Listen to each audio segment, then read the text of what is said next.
Hi hello friends, welcome back to my channel. ఈరోజు కందకూర ఎలా వండుకోవాలో చూసుకుందాం. మా ఊరు సైడ్ అయితే దోలకంద అని పిలుస్తారు. ఒక్కొక్కరు ఒక్కొక్కలా పిలుస్తారనమాట. మీరు ఎలా పిలుస్తారో, ఈ కర్రీ ఎలా ఉందో ఈ వీడియో మొత్తం చూసి చెప్పండి.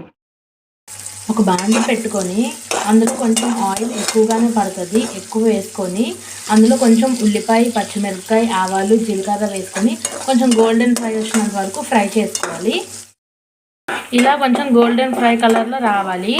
వచ్చిన తర్వాత ఇందులో కొంచెం అల్లం వెల్లుల్లి పేస్ట్ కూడా పడుతుంది, వేసుకుందాం.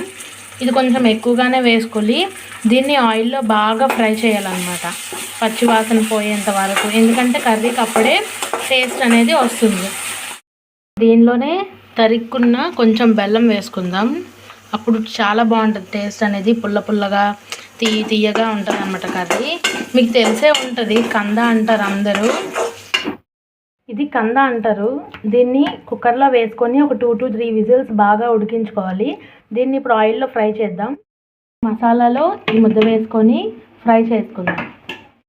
దీన్ని ఆయిల్లో బాగా ఫ్రై చేయాలి, అప్పుడే దీనిలో ఉన్న పచ్చివాసన, దురద అనేది పోతుందన్నమాట. ఇందుకే బెల్లం, మసాలా వేసి వండుతారు. మా సైడ్ ఇది ఎక్కువ వండుతారు. నాగుల చవితికి పప్పులా చేసి దేవుడికి పెడతారనమాట. మీలో ఎంతమంది కర్రీ వండుతారో చెప్పండి, కామెంట్ బాక్స్లో కామెంట్ చేయండి.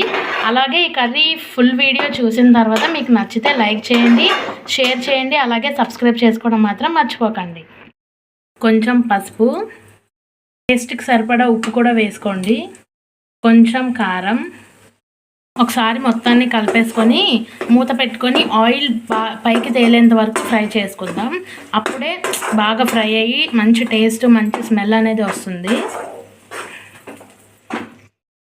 ఆయిల్ ఎలా తేలిందో పైకి ఇలా బాగా తేలాలన్నమాట. అప్పుడే మనకి బాగా ఫ్రై అయిందని తెలుస్తుంది. నేనైతే ఈ కర్రీ వండడం ఫస్ట్ టైము. నాకు ఇది ఎలా వండాలో మా అమ్మమ్మ చెప్పారనమాట.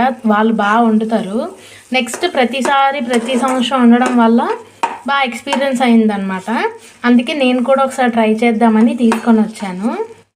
ఇందులో చింతపండు వాటర్ వేసుకుందాం. మీ పులుపుకి తగ్గట్టు వేసుకోండి, అంటే ఎక్కువ తింటే ఎక్కువ, తక్కువ తింటే తక్కువ. మేమైతే నార్మల్గా తింటాము.